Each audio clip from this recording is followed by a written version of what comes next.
Buat mereka yang mengghosting kita justru merasa apa yang mereka lakukan ternyata sia-sia.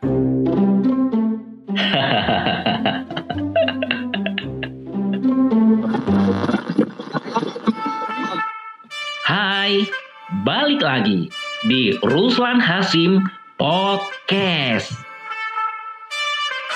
Bareng aku, Alan. Obrolan seputar gaya hidup dan turunannya bakal aku hadirkan setiap hari untuk menambah hasanah pengetahuan kita semua. Jadi, simak terus Ruslan Hasim Podcast, baik di YouTube atau Kompasiana.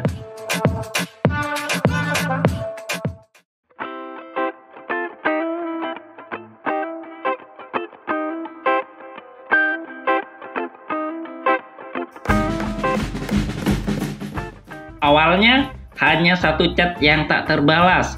Lama-lama, setiap kali kamu menghubunginya, tak ada jawaban sama sekali. Di telepon gak diangkat, chat apalagi. Bingung, sedih, marah pun menjadi satu. Yang bikin semakin sakit, ternyata ia tampak aktif di media sosialnya ya. Ya, itulah ghosting. Seperti hantu atau ghost, istilah ini digunakan untuk menggambarkan kepergian seseorang dari hidup kita tanpa penjelasan apapun. Tit, gitu doang ya kali. Yang ditinggalkannya hanya luka dan rasa sakit hati karena ia menghilang seakan kita tak berarti apa-apa di hidupnya. Lebih lanjut, istilah ghosting memang sering digunakan dalam hubungan percintaan. Akan tetapi, masalah ini juga bisa terjadi di jenis relasi lainnya loh ya. Misalnya dalam persahabatan, pekerjaan, hingga bahkan keluarga. Hal ini juga bisa terjadi pada semua orang, tak peduli perempuan maupun laki-laki. Nah, ketika mengalami ghosting, kamu tentu bertanya-tanya kenapa ia meninggalkanmu tanpa kata-kata. Susah. Gitu kan? Nah, ternyata alasannya bermacam-macam dan tidak bisa digeneralisasi. Namun, berbagai penelitian telah menghimpun sejumlah penyebab umum seseorang melakukan ghosting. Di antaranya adalah orang itu tidak lagi merasa aman dalam hubungan. Umumnya, hal ini terjadi ketika mereka mengalami perlakuan yang tidak menyenangkan. Pasangan melanggar privasi, kekerasan, dan lain sebagainya. Kemudian, penyebab umum lainnya adalah rasa takut akan kedekatan. Umumnya, rasa takut ini muncul karena khawatir akan ditinggalkan di masa depan. Maka dari itu, mereka memilih pergi sebelum tersakiti. Ada pula yang melakukan ghosting karena ingin balas dendam. Mereka telah di-ghosting di hubungan sebelumnya sehingga ingin orang lain merasakan rasa sakit yang sama. Dan penyebab umum lainnya adalah menghindari konflik. Nah, peneliti memaparkan alasan ingin putus hubungan adalah hal yang sulit bagi pelaku ghosting.